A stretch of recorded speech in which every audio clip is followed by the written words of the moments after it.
पर्यावरण सभा और पौधारोपण कार्यक्रम में महाविद्यालय परिवार और संस्थान से संबंध रखने वाले सभी पर्यावरण प्रेमी बंधु भगिनियों का हृदय के अंतिम स्थल से हार्दिक अभिनंदन करता हूं।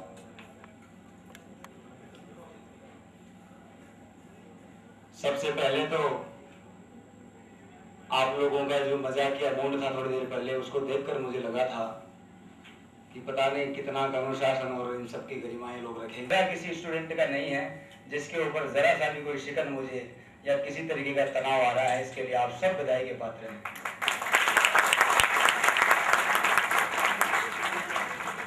वर्तमान परिदृश्य में इंसान के पास सब कुछ मिल सकता है, लेकिन वक्त बड़ा मुश्किल से मिलता है। और आप सब लोगों ने अपना बहुत कीमती वक्त, क्योंकि आप लाखों रुपया खर्च करके कुछ अपने आप आए हैं, कुछ ने पढ़ाई के लिए लोन लिया है, कितनी आपका एक क्षण कितना कीमती है, और वो सारे इतने सारे क्षण आपने इस पर्यावरण के निमित्त सुपुर्द किए हैं। इस पर्यावरण को समर्पित यज्ञ में अपनी आहुति दी है संविदा में। मैं सब लोगों का हृदय के अंतिम स्थल से पुनः आभार व्यक्त करता हूँ। पर्यावरण की पाठशाला पर हमारा हाथ पकड़कर आगे बढ़ाने वाले आदरणीय पूर्व अतिरिक्त पुलिस अधीक्षक राजेंद्र सिंह जी शेखावत साहब हमारे बीच विराजमान हैं। मैं चाहूंगा कि वो मंच पर अपना स्थान ग्रहण करें। आदरणीय शेखावत साहब।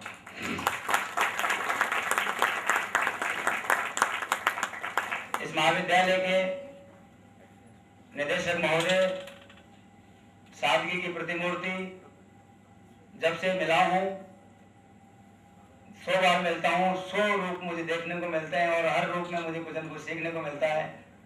मैं विनम्र आग्रह करूंगा आदरणीय प्रभात पंकज जी साहब से कि मंच पर अपना स्थान ग्रहण करें। हर व्यक्ति के जीवन की निस्वार्थ मनोकामनाओं को पूर्ण करने वाले कल्पवृक्ष भगवान का पूजन करके और इस गति को आगे बढ़ाएं।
जिसके डायरेक्टर से मैं प्रभावित हुआ हूँ, जिसके डायरेक्टर का मैंने उनके काम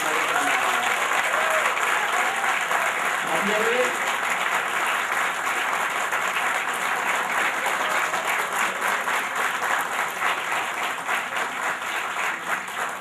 मैं निवेदन कर रहा हूँ, आपके विद्यालय की एक छात्रा, परसों पहले दिन की बात है, मैं और आदरणीय अमृता मौर्य जी हम बाहर निकले ही थे मिलकर के आदरणीय डॉक्टर साहब से।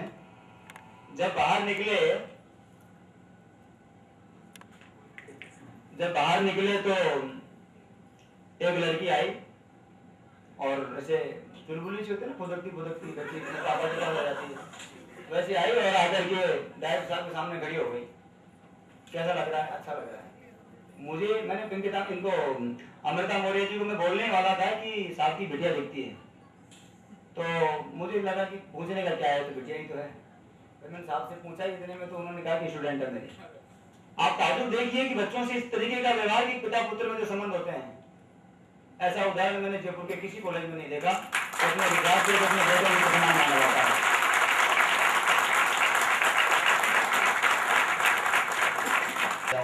मजा आ गया।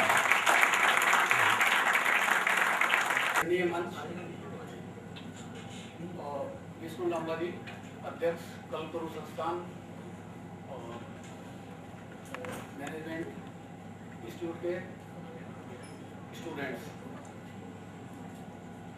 हमारा जो काम रहता है, मैं जेडीए से हूँ बेसिकली, और प्लांटेशन का काम देखते हैं शहर में। पंकज है, और पंकज है तो पंकज कमल का फूल होता है, और जो प्रभात में पंकज खिलता है हम देखते हैं तो बड़ा सुंदर लगता है। और ऐसे आयोजन भी आपने जो किया है, ये जो प्रभात में खिलने वाला कमल के फूल के समुद्र में या तालाब में जब खिलता है, ऐसा पधारे हुए मेरे भाई भोजराज सिंह जी राजावत साहब, प्रभात पंकज जी, हेमंत लांबा जी, अमृता जी, और ये शानदार संस्थान, इसको पर्यावरण का इतना ध्यान रखा गया है इस संस्थान में कि पर्यावरण की सभा यहाँ हो रही है। ये मैं समझता हूँ कि इससे ये जो वातावरण है उसका एक अलग ही अनुभूति प्राप्त हो रही है, चारों तरफ हरियाली। आज की सभा में दिया कुमारी जी पधारने वाली थी पर वो ट्रैफिक जाम की वजह से नहीं आ सकी, पर आप लोगों का जो उत्साह है, 3:30-4 बजे का कार्यक्रम था, उसके बाद भी आपके मन में ये था कि हम इस पर्यावरण की सभा में अपनी उपस्थिति दें, पर्यावरण के बारे में कुछ जानें, पर्यावरण के बारे में कुछ प्राप्त करें। एक ये जो आपकी जिज्ञासा थी, ये बड़ी महत्वपूर्ण थी। कल्पतरु संस्थान के बारे में मैं आपको बताऊं कि मैं जयपुर में सोडाला में डीवाईएसपी था, तो मेरे पास राष्ट्रीय स्वयंसेवक संघ के राजस्थान के, मैं मानता हूं कि सबसे बड़े आरएसएस के प्रचारक गिरिराज जी दादाभाई, उनसे मेरा बड़ा स्नेह था, क्योंकि गिरिराज जी दादाभाई थे वो सुंदर सिंह जी भंडारी साहब, लाल कृष्ण जी अडवाणी साहब और मेरे पिताजी के साथ राष्ट्रीय स्वयंसेवक संघ का काम किया करते थे। एक दिन उनका मेरे पास फोन आया, ये आया कि भाई राजेंद्र सिंह जी, मैं आपके पास में एक लड़का भेज रहा हूँ। ये लड़का जयपुर में आया है, वो टोंक के पास। अब इसके मन में कोई यहाँ समाज सेवा करने की इच्छा है, तो इस लड़के को मैं आपके पास भेज रहा हूँ, इसको कोई गाइडेंस देना। मेरे को मन लगा भाई कोई, अब इनके पास में ये तो क्या है कि फकीर आदमी है, तो आरएसएस के प्रचारक बड़े बड़े, उनके पास में बहुत लोग आते हैं अपना क्या पता नहीं क्या सोचते हैं, क्या करते हैं। तो मैं इंतजार करता रहा, मैं तो आए साहब, और वो इतने बड़े आदमी थे कि वो उनके पास परख इतनी थी कि वो ऐसा वैसा आदमी भेज ही नहीं सकते। पर मैं पुलिस का अधिकारी था, इसलिए मन में एक संशय था कि पता नहीं किसको भेज रहे होंगे। तो समाज सेवा के नाम पे कई एनजीओ भी बनाते हैं, कई संस्थाएं बनाते हैं, कई पैसे इकट्ठे कर लेते हैं, कई अपने दूसरे काम धंधे करते हैं। तो इस तरह से मैंने कहा कहीं ना कहीं कोई इस तरह का सा कोई, ये भी एक संदेह था। पर दूसरा ये था कि भेज कौन रहा है इनको? गिरिराज जी दादा भाई भेज रहे। वो इतने तपस्वी आदमी थे कि वो किसी हल्के आदमी को तो भेज ही नहीं सकते। तो साहब मेरे पास ये आए पतले दुबले से किए लांबा जी। तो मैंने कहा साहब आओ, कि साहब मैं जयपुर के अंदर काम करना चाहता हूँ। मैं बोलो भाई क्या काम करना चाहते हो? बोले कि साहब मैं तो पेड़ लगाना चाहता हूँ। यार पेड़ लगाना चाहते हो, इसमें हमारी पुलिस वाले क्या करेंगे? पेड़ लगाने के लिए पुलिस वालों का क्या काम? बोले नहीं साहब आपके बारे में बहुत सुना है, दादा भाई ने कहा कि भाई मैं तो जयपुर में उनको जानता हूँ और उनको कहता हूँ कि तेरी व्यवस्था वो सब करेंगे, लगाना करना सब। ठीक है भाई। और ये हमारा एक महेश नगर थाना था, वो नया ही खुला था, काफी लंबी चौड़ी जमीन थी उसमें 2-3 बीघा की। मैंने कहा यार जाओ लांबा जी आप वहाँ जाओ और जाके वहाँ करो। मैंने कहा 3 दिन बाद अपना ये कार्यक्रम रखेंगे, मैं पेड़ वेड़ ले आऊंगा और मैं सब काम वहाँ पे शुरू कर दूंगा। मैंने ठीक है साहब। तो साहब 3 दिन बाद हम लोग भूल भाल गए। हमारे पास में तो कभी गश्तकार, कभी चोरी, कोई डकैती, कोई बदमाशी, किसी न किसी के चक्कर में हम फंसे। तो दिमाग में से बात निकल गई। ये तो साहब वो 30 दिन पहुँच के वहाँ पे थाने पे, साहब कहाँ हो गई आए कि क्या है कि साहब वहाँ पे हमने पेड़ वेड़ का कार्यक्रम कर लिया। मैंने इंचार्ज साहब को कहा कि भाई कुछ इनकी मदद करना। पुलिस तो पुलिस है, वो पहले खुद इतनी बिजी है, कहाँ उनको पेड़ के बारे में इतनी चिंता विंता है। तो साहब गए तो वहाँ कार्यक्रम में पहुँचे तो वहाँ देखा तो साहब पेड़ ही पेड़ लगे, गड्ढे खुदे हुए, उन पेड़ों के ट्री गार्ड भी लगे हुए, पेड़ भी, सारा काम सब बढ़िया अच्छा सब काम शुरू। फिर मैंने कहा भाई ये तो, मैंने कहा चलो बहुत बढ़िया पेड़ लग गए। फिर उन्होंने कहा साहब मैं तो दूसरे थाने में भी लगाना चाहता हूँ, यहाँ पे भी लगाना चाहता हूँ, वहाँ पे भी लगाना चाहता हूँ। ये सिलसिला चला। और मैं आपको एक बात बताता हूँ कि आदमी अगर कोई समाज की सेवा करने की ठान ले तो उसको मददगार भी बहुत मिलेंगे, उसके साथ जुड़ने वाले लोग भी बहुत मिलेंगे, उसको रास्ता भी बहुत मिलेगा। और ये सिलसिला जो एक अकेले आदमी ने शुरू किया, मैं समझता हूँ एक कल्प वृक्ष के रूप में, कल्पतरु संस्थान के रूप में आज हमारे सामने सिर्फ एक चीज की जरूरत है। साधनों की दौड़ चल रही है, अंधाधुंध दौड़। ये हमको कहाँ ले जा रही है? विकास हमेशा विनाश की तरफ जाता है। आप देखिए जापान, अमेरिका, दूसरा विश्व युद्ध था, पहला विश्व युद्ध था, वो जो विकास की ऊंचाइयों पे पहुंच गए तो फिर विनाश के कगार पे पहुंचे। परमाणु बमों का यूज हुआ और वहां क्या हुआ, पर्यावरण, लोगों की लाशें बिछ गई और आज तक वहां बीमारियां हैं। आज तक वहां पे आप ये देखिए पेड़ जीव कोई पैदा नहीं हो सकता। जो भौतिक साधन बढ़ रहे हैं वो मान के चलिए हमारे पर्यावरण को खत्म कर रहे हैं। भला इस गैस का, ये गैस आ गई ना तो ये हमारे थोड़े बहुत पेड़ बच गए। अगर ये गैस नहीं आती तो आप कल्पना करो क्या होते पेड़ों के हालात। और ये गैस नहीं आती तो पेड़ों के हालात क्या होते, कितने घरों में कितनी लकड़ी जलती। आप कल्पना करो उस समय खाना इससे बनता, आपका सारा भोजन इससे तैयार होता। पर्यावरण को बचाना हमारा बहुत जरूरी मकसद है। आज भी जिस फर्नीचर में लकड़ी लग रही है, आज भी आप ये देखिए, आदमी हमारे धर्म के हिसाब से आदमी मर जाता है तो उसका दाह संस्कार भी 5-10 मन लकड़ी में हो रहा है। कितने लोग मर रहे हैं आप देखिए, उनके लिए लकड़ी कहाँ से आ रही है?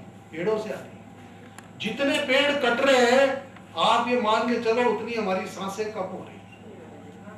आप तो सब विज्ञान से जुड़े हो, मैनेजमेंट के आदमी हो, सबको पता है कि हमारे शरीर के लिए जरूरी क्या है। सबसे ज्यादा शरीर के लिए जरूरी भोजन, पानी और हवा। भोजन और पानी की व्यवस्था तो हमको करनी पड़ रही है, और हवा की व्यवस्था प्रकृति से। और ये प्रकृति हवा हमको जो ऑक्सीजन दे रही है वो पेड़ों से दे रही है, और हम इन पेड़ों को लगातार काटते जा रहे हैं। और लगाने के लिए कोई आगे आ नहीं रहा। क्या कभी हमने सोचा कि हम पेड़ लगाएं? ये बात है कि हम 10 मन लकड़ी के हकदार तो हैं पक्के, 10 मन लकड़ी का मतलब समझते हो कि हम मरेंगे तो 10 मन लकड़ी तो हमारे घर वाले हमारे लगाएंगे ही लगाएंगे। पर कभी हमने ये सोचा कि हम 10 मन लकड़ी पैदा भी कर रहे हैं क्या? हम हमारे पीछे की जो संतानें हैं उनके लिए जो ऑक्सीजन है, उनके लिए जो जीने की सबसे बड़ी जरूरत है, क्या हम छोड़ के जा रहे हैं क्या उनके लिए? हम नहीं छोड़ के, हम एक पेड़ भी नहीं लगाते, बल्कि पेड़ काटते हैं, शहर बढ़ते जा रहे हैं, पेड़ कटते जा रहे हैं, फैक्ट्रियां खुलती जा रही है, पेड़ लगाते। हिमाकत कर रहा हूं, मैं फिर अपनों से उल्फत कर रहा हूं। हिमाकत पर हिमाकत कर रहा हूं, मैं फिर अपनों से उल्फत कर रहा हूं। आपके बीच आकर लगा है मोहब्बत से मोहब्बत कर रहा हूं।